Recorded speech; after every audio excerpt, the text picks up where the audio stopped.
पता लग गया हुआ है कि ये सरकार जो है ये आम जनता की सरकार नहीं थी, ये वही बीजेपी के कुछ लोगों की सरकार जो है वो आज तक रही है। जो उनके खास लोग थे उन्होंने फायदे पहुंचाए हैं, आम जनता को जो है वो कुछ नहीं मिला है। मैं फिर ज्यादा आप लोगों का समय नहीं लूंगा। मैं आपसे सिर्फ गुजारिश करूंगा, निवेदन करूंगा कि अपने अपने अधिकारों को पहचानिए। हर माता, हर बुजुर्ग, हर नौजवान को अधिकार है कि वो अपने अधिकारों के लिए लड़ सकता है और लड़िए। आपने कितनी बार शहरी में जाकर रोड को बंद किया अपने रोड की खातिर? मुझे नहीं लगता है आप लोग कहीं गए होंगे। जाइए, आप लड़िए, आप डिस्ट्रिक्ट हेडक्वार्टर के ऊपर धरना दीजिए। अगर नहीं मिलता है, प्यार से अगर कुछ मिल जाए तब तो बहुत अच्छी बात है ना।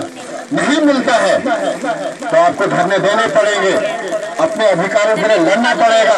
मातृशक्ति यहाँ पे बैठी है, आप किसी से कम नहीं है। आप लोग भी सियासत के अंदर जो है वो आ सकते हैं। गुलाम नबी आजाद साहब का कहना है और कांग्रेस पार्टी का ये कहना है कि महिलाओं को पूरे तरीके से जो है वो इसके अंदर जो है वो लाया जा रहा है, सियासत के अंदर जो है वो लाया जा रहा है। अब लड़िए, आपको किसने रोका हुआ है? आपको अधिकार दिया है हिंदुस्तान के कानून में। आपके लिए 33% जो है वो रिजर्वेशन मिल रही है। क्यों मिल रही है? आपको सशक्त बनाने के लिए, आपको आगे लाने के लिए। आप लोग लड़े, आप क्यों नहीं लड़ते हैं? आपको सहयोग की जरूरत है। आपके जितने भाई लोग यहाँ पे बैठे हुए हैं, आपके बुजुर्ग लोग बैठे, सब लोग हम मिलकर आप लोगों की सपोर्ट करेंगे।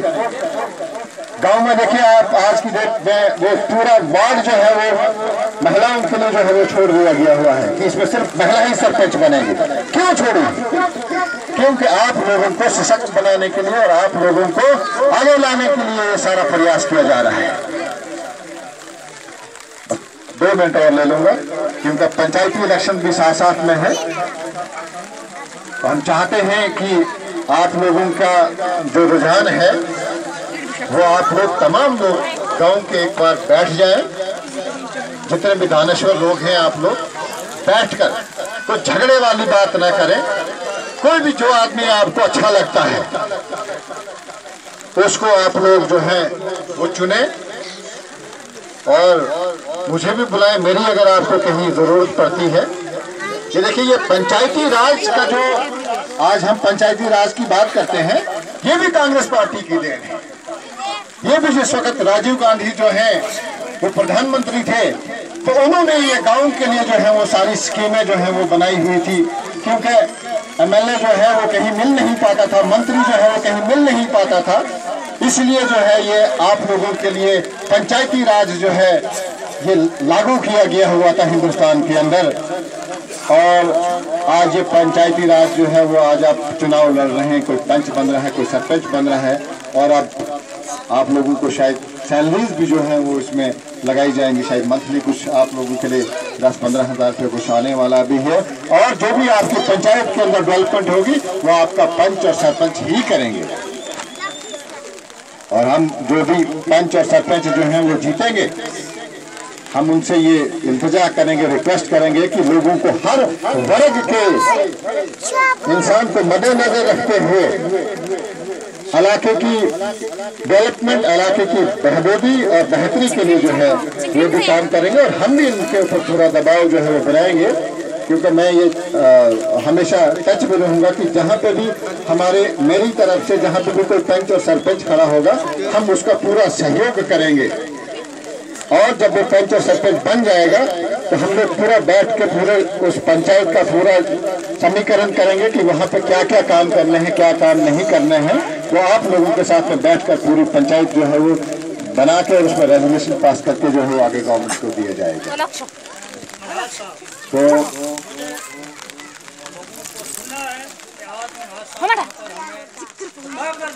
सड़क बनेगी बनेगी। मैंने ये सुना है मुनाज साहब जिंदाबाद, मुनाज साहब जिंदाबाद, मुनाज साहब जिंदाबाद। देखिए, वैसे बाबूराम जी को पता है कि मैं कोई झूठा वादा नहीं करता हूँ, क्योंकि मैंने आपको पहले बताया कि मेरी सियासत करना जो है वो मेरा शौक है, मेरी मजबूरी नहीं है, क्योंकि मैं पेशे से एक बिजनेसमैन हूँ, बिजनेस करता हूँ। मैं पैसों के लिए सियासत में नहीं आया, इसलिए इनको पता है कि ये जो बात करेंगे वो कंप्लीट होगी। आपकी जो फाइल है, मैंने सुना है, मैं पहले भी इस रोड के बारे में गया हुआ था जम्मू किसी दफ्तर में, वहाँ आपकी अभी सड़क का कोई पैसा जो है वो सेंक्शन नहीं हुआ है। लोग बताते होंगे आपको कि हमने इतना पैसा सेंक्शन कर दिया और आपकी सड़क जो है वो बस 6 महीने के अंदर अंदर बनेगी। मैं नहीं बोलूँगा ऐसा, क्योंकि पैसा है ही नहीं कहीं, और पैसे के बगैर आपको पता है सड़क नहीं बन सकती। सुनने में आया है कि आपकी फाइल जो है वो सेक्रेटरीट के अंदर कहीं पहुंची हुई है।